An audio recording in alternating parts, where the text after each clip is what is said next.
Em 2024, algo histórico aconteceu na África do Sul. Pela primeira vez desde o fim do apartheid, o ANC perdeu a maioria absoluta, abrindo caminho para o governo de coligação. E não foi só simbólico para partidos diferentes passarem a governar juntos, com acesso real ao ministério. The Minister of Agriculture is John Steenhuisen. Hello, how are you doing? How you doing? Welcome. The people have spoken. They have not given any party a majority. It now requires parties to come together. Mr. Ramaphosa is the leader of his party, and he is the leader of a party that is committed to constitutionalism, defending our democracy and its institutions, and therefore we will work with. Em março, Ramaphosa recebeu a União Europeia na cidade de Cabo e garantiu 4,7 mil milhões de euros para energia verde e vacinas. Em abril, acolheu Zelensky em Pretória para discutir paz na Ucrânia e parcerias em educação e agricultura.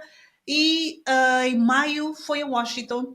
Este mês foi a Washington negociar gás natural liquefeito com um pacote comercial bilionário. Enquanto isso, prepara a Cimeira dos BRICS e lidera pela primeira vez o G20, um marco para o continente africano. Mas mais do que isso, cimeiras, apertos de mão, diplomacia, África do Sul mostra independência. Não perca esta reflexão e que tem aspectos muito, muito interessantes.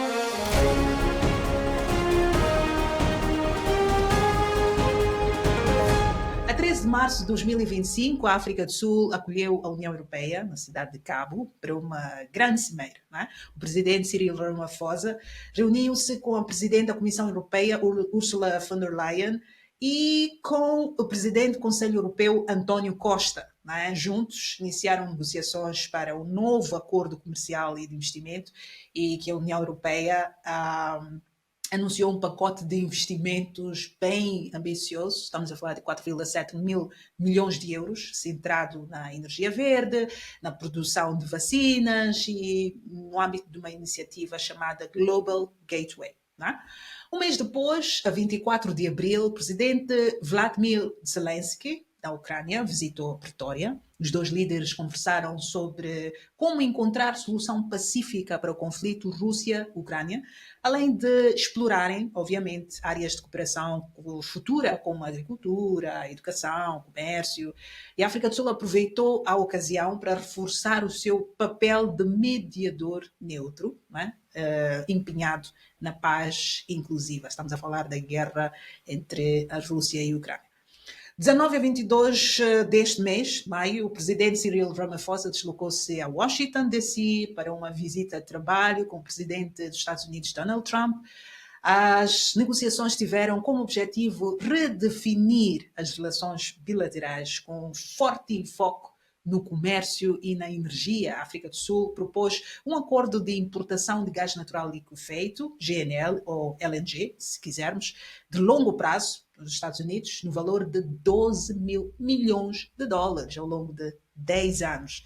O pacote incluía também acesso isento de impostos para veículos, componentes automóveis, aço e alumínio. Entretanto, a África do Sul prossegue os preparativos para acolher a próxima cimeira dos BRICS em Joanesburgo. Estes esforços incluem discussões sobre a expansão e adesão aos BRICS, a melhoria da cooperação económica entre os Estados-membros e a pressão por um sistema financeiro global reformado que reflita os interesses do Sul global. Não é?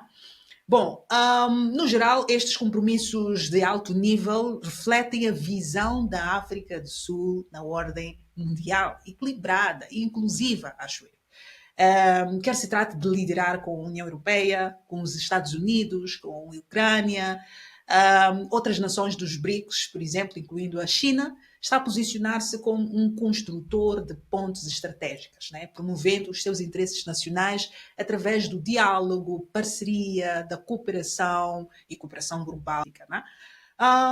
Por que a África do Sul age assim? Há um legado do apartheid, que tem sofrido o isolamento internacional. A África do Sul apoia o multilateralismo e o direito internacional como ferramentas para proteger os vulneráveis. Segundo, não alinhamento. Embora mantenha relações tanto com o Ocidente, quanto com países como a China, Rússia e a Palestina, age frequentemente independentemente dos blocos de poder globais. Não é?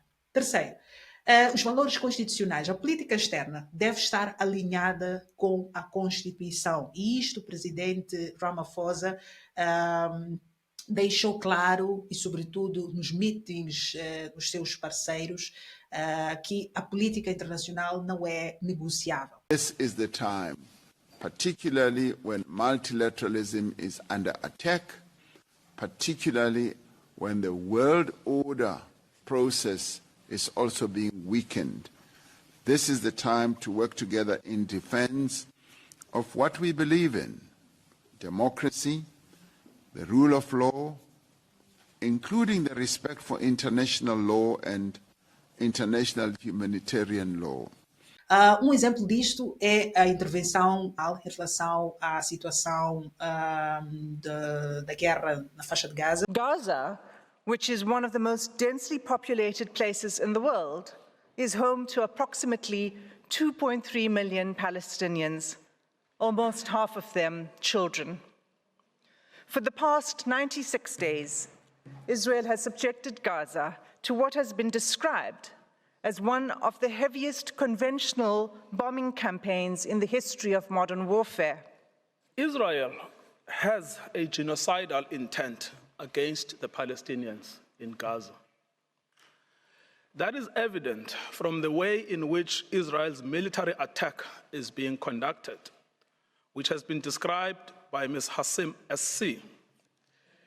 It is systematic in its character and form. Isto é simples, diplomacia baseada em normas jurídicas internacionais, não é? Em vez de lealdade geopolítica. Não é? Isto sinaliza um mundo que Pretória está disposta a defender os direitos humanos, isso é muito bom, e dar prioridade à justiça ao invés de alianças.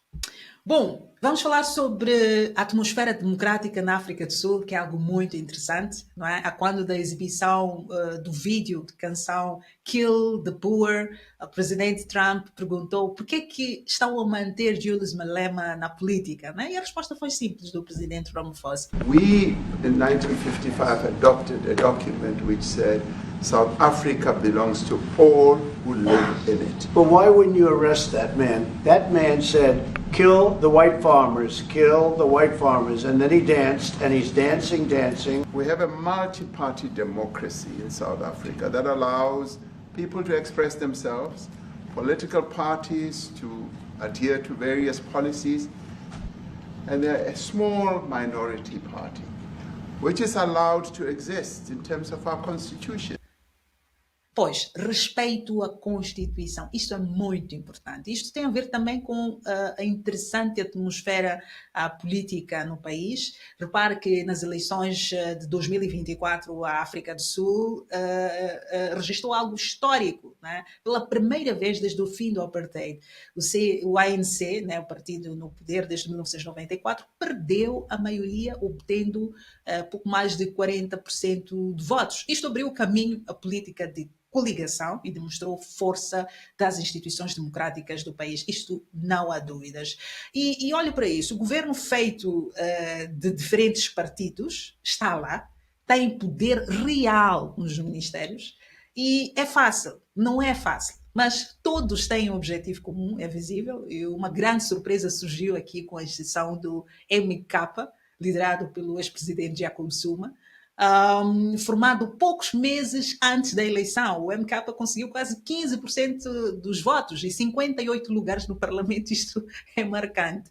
Não se trata apenas de uma mudança política, é visível aqui, a democracia está em ação. Há novas vozes que entram, há transição política e sem violência, nenhuma quebra de instituições, apenas eleições competitivas e abertas. Isso vai se refletir também no Índice de Democracia 2024, que classificou a África do Sul no 43º lugar, no ranking global, com uma pontuação de 7,16 em 10, né? Ainda é uma democracia falhada, mas em melhoria. Né? O país obteve pontuação elevada de justiça eleitoral e de participação política, embora existam ainda preocupações em relação à cultura política, confiança do governo, etc. Né?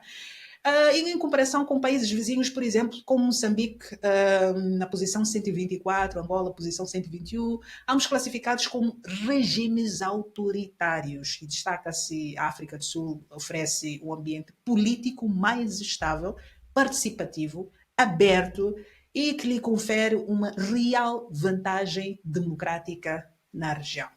Vale a pena, não é? Sem dúvidas.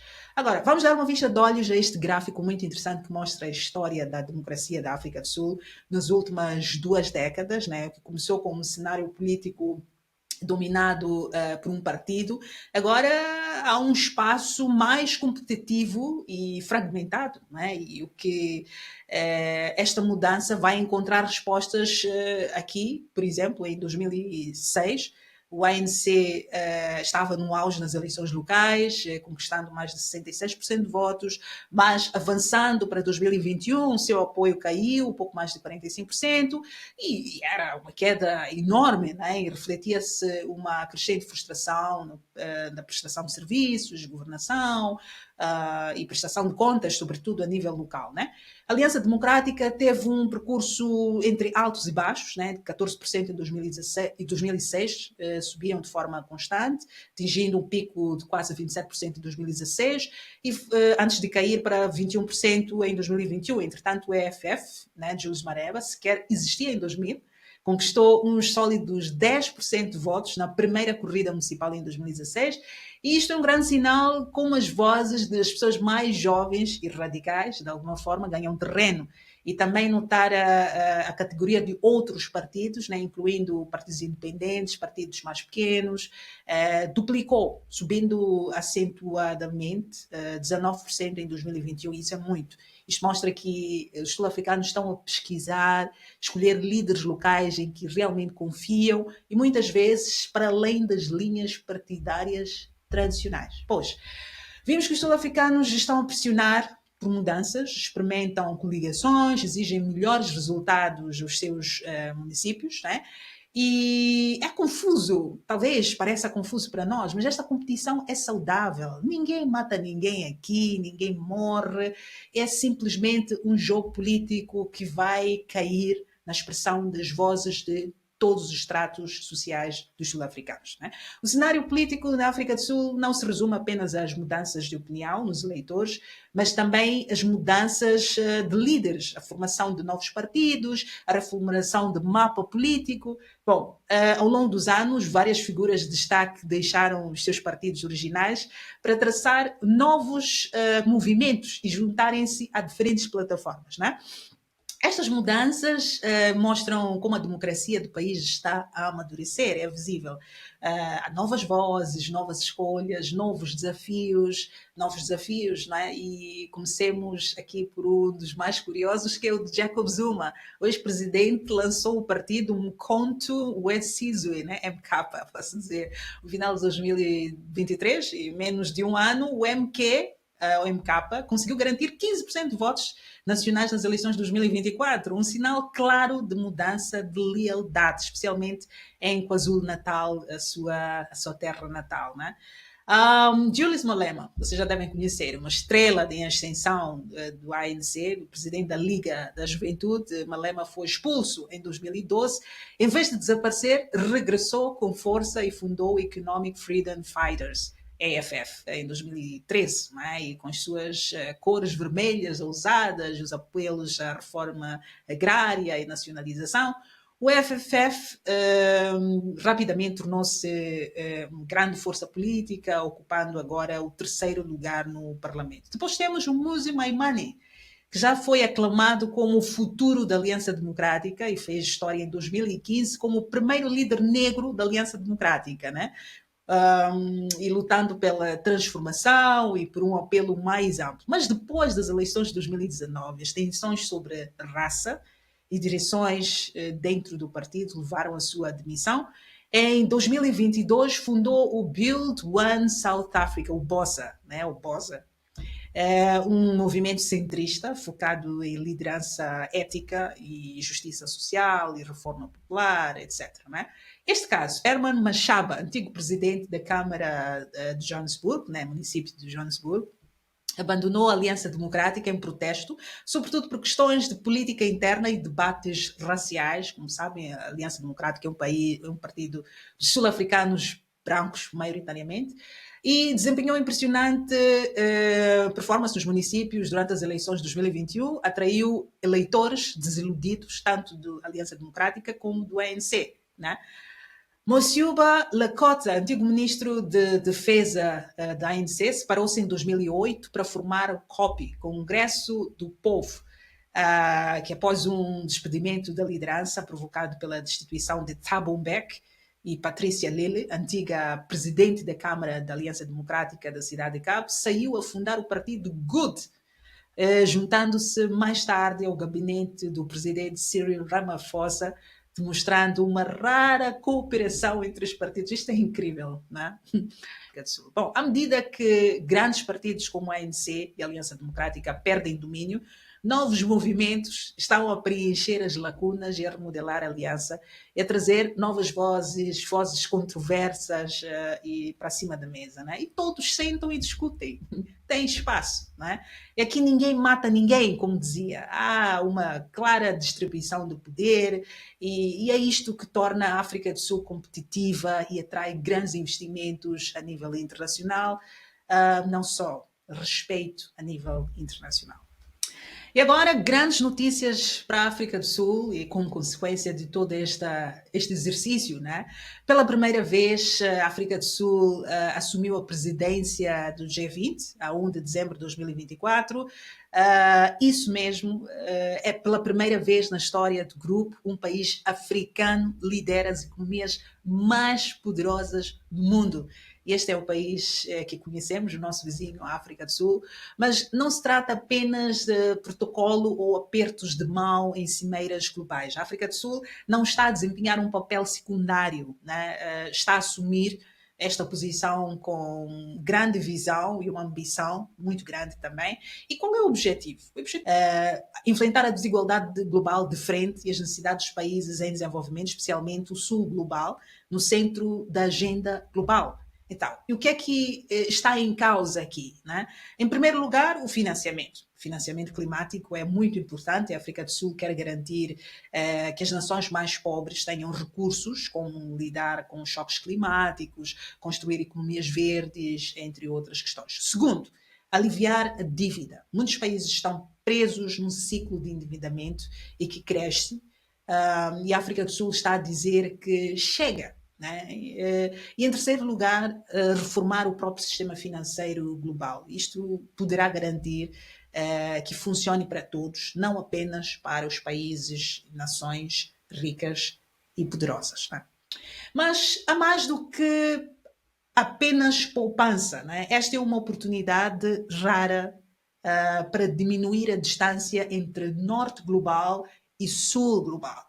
A África do Sul está a defender regiões como a África, América Latina, países da Ásia, e que muitas vezes são ignorados e marginalizados na tomada de decisões internacionais. Né? E é o panorama geral de liderar o G20. A África do Sul está a posicionar-se como um conector-chave entre os BRICS, a União Africana, os sistemas financeiros globais. É um movimento estratégico importante, não só apenas para a África do Sul, mas também para a ordem mundial, que se torna mais inclusiva e equilibrada.